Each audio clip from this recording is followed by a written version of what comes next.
Bom, galera, muitos de vocês viram aí então o Sami Zayn sendo extremamente apoiado nesse ano de 2023 e convenhamos, ninguém esperava isso no ano passado, né? Quando o Sami Zayn entrou na Bloodline, poucos imaginaram que o Sami Zayn se consolidaria como um babyface underdog tão querido pelo público.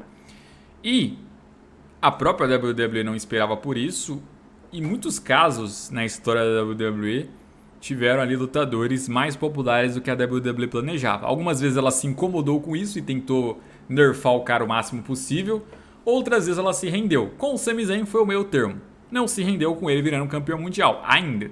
Mas deu um final feliz para ele na WrestleMania, vencendo um título de mid-card, um título de tags. É a inspiração para esse vídeo, porque eu lembrei de outros casos. Por exemplo, o Damien Sandow. O Sandow em si nem exatamente, mas o Mizdow, né? Ele na versão dublê do Miz, ele foi começando a ser querido pelo público, que ele imitava tudo que o Miz fazia de uma forma muito, mas muito divertida, né? Só que o Miz maltratava ele demais. E aí chegou um momento que o Mizdow se revolta contra o Miz depois do público implorar, né? Lá na WrestleMania 31. E pronto, parecia ali que o Mizdow, que agora viria a se tornar Sandow de novo, iria engrenar de vez. O povo queria que ele ganhasse um outro Money in the Bank, queria que ele ganhasse tudo. E, cara, a WWE simplesmente não queria. Falou, não, de jeito nenhum, a gente não planejou esse cara ser tão popular assim.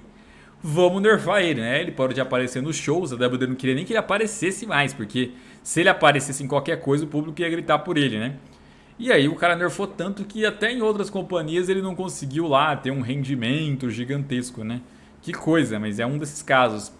Zack Ryder é um aí que também foi ficando muito popular, muito ovacionado, até em segmentos aí que você comparava com o The Rock, ele se destacava mais com o público. Era até inesperado, porque era um superstar bem bobão assim mesmo ali na época, né? O dele ali era coisa de jobber, mas de repente ele até teve ali um grande momento ganhando o título dos Estados Unidos, só que, né, ficou por isso, a WWE não investiu nele, a WWE deu uma nerfada nele, ele ficou com aquela história de campeão da internet, né? Então ele foi mais um meme popular do que um cara de sucesso ali, né? A WWE deu uma nerfada. Inclusive, ele recebeu um push muito atrasado, né? Lá em 2016 ele ganha aquela ladder match pelo título continental, quando ninguém esperava, só para perder na noite seguinte pro Miz, né? Então, basicamente, a WWE só queria ali dar uma fanservice pros fãs ali, um resultado que ninguém esperava, só isso, né? Daniel Bryan, esse aqui a WWE teve que se render, né? E olha que ela tentou nerfar o Bryan, tentou botar ele em outros planos, tipo, dava mundial pra ele, tomava cash que perdia, aí dava mundial de novo, aí perdia pro Randy Orton, aí ia enfrentar o Triple H, ia ter outros planos. Cara, no fim das contas, o Daniel Bryan fez a WWE se render e liderar os títulos mundiais. Mesmo assim, a WWE incomodadaça com o Daniel Bryan ali, tendo esse poder que tinha. No ano seguinte, tentou evitar que isso repetisse, né? Eliminaram ele cedo do Royal Rumble e o Roman foi ganhar, mas desde a eliminação do Bryan, os fãs vaiaram todo mundo. E aí, poxa, a WWE tentou corrigir, fazendo os dois se enfrentar no Fastlane e o Bryan reconheceu o Roman. Não adiantou. Então, assim, era difícil. Ela tinha que fazer alguma coisa para agradar o Bryan. Aí na 31 deu o título continental para ele. Era até um momento melhor pro Ziggler, né? Vamos falar a verdade. Mas, se eles não dessem o título pro Bryan no começo do show, não adianta, não ia ter o WrestleMania. Então, assim, foram até estratégicos. Abriu o show com o Daniel Bryan até na sua fanservice pro público ficar mais calminho, né? Foi um negócio absurdo. O Daniel Bryan era absurdo mesmo. Se não fizesse o que o público pedia em prol dele, a WWE sofria, né? Boicote e tudo mais. CM Punk foi um caso também que a WWE não esperava crescer o tanto que cresceu, assim, sabe? Passar o John Cena em vendas em certo momento ali na WWE.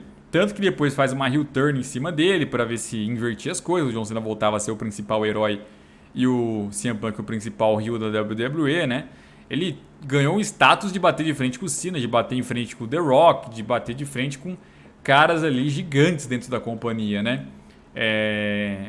Em partes ela gostou, outras partes não, porque, por exemplo, depois quando ele saiu da WWE, os fãs, principalmente em Chicago, seguiam gritando por CM Punk toda vez que a WWE ia por lá, né? Então, assim, foram anos ali sem ele aparecer, os fãs gritando por ele, mostrando que a WWE era refém. Não dava mais para ignorar os fãs gritarem pelo nome dele durante as promos, durante os combates, né? Tanto que de vez em quando faziam até algumas brincadeiras. Eu acho que pararam só depois que ele foi pro Elite, pararam de gritar por CM Punk. Não sei se vão voltar um dia, né?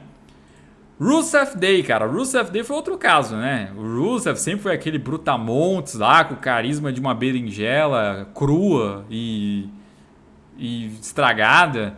E aí vem o English ali cantando Rusev Day e de repente o Rusev Day explodiu em vendas e o pessoal queria o Rusev Day campeão mundial da WrestleMania no main event contra o Undertaker com apenas um finisher.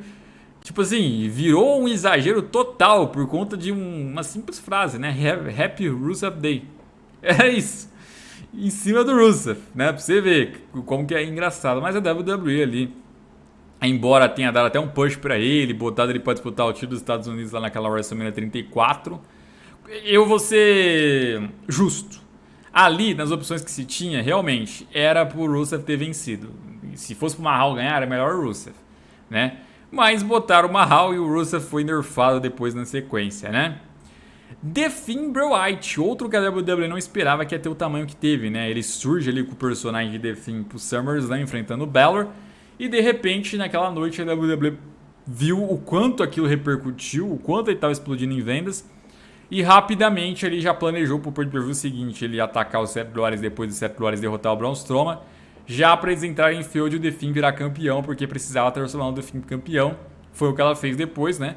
Só que foi um erro, né? Foi um erro porque ela não tinha convicção de que ele tinha tamanho para tal coisa, né? Tanto que na véspera da WrestleMania o Goldberg vira o campeão porque achavam que encaixava mais contra o Roman do que o The Finn. E foi isso, o The Finn realmente explodiu, né? A roupagem dele atraiu muita galera. Kofi Kingston na época do Kofi Mania, todo mundo sabe, foi o destaque dele junto com a pressão do público que levou o Kofi Kingston para a WrestleMania disputar o título mundial contra o Bryan e vencer, né? Então também é alguém que naquele período específico foi mais popular do que a WWE imaginou que seria, tanto que fez ela alterar os planos e ficou bem legal. E aí, gente, recentemente tem um aí que está começando a ficar muito popular também, não sei até quando isso vai acontecer e se a WWE de alguma forma vai pensar em dar algum push para ele, que é o LA Knight, né? O LA Knight pode sim aí começar a ganhar um destaque, ou não, ou a WWE nerfar ele de vez e não aproveitar aí esse clamor que o público está começando a ter com ele, né? Que até é bem assim curioso, eu não esperava isso, né? Por ser um personagem heel ali e tal, apesar de ser engraçadão, eu não esperava que ele teria um certo apoio do público, mas está rolando, né? Você vê como quando o cara é um bom comunicador igual é ele, pode sim convencer muita gente a gostar ali do seu personagem, né? E receber esse apoio. Vamos ver.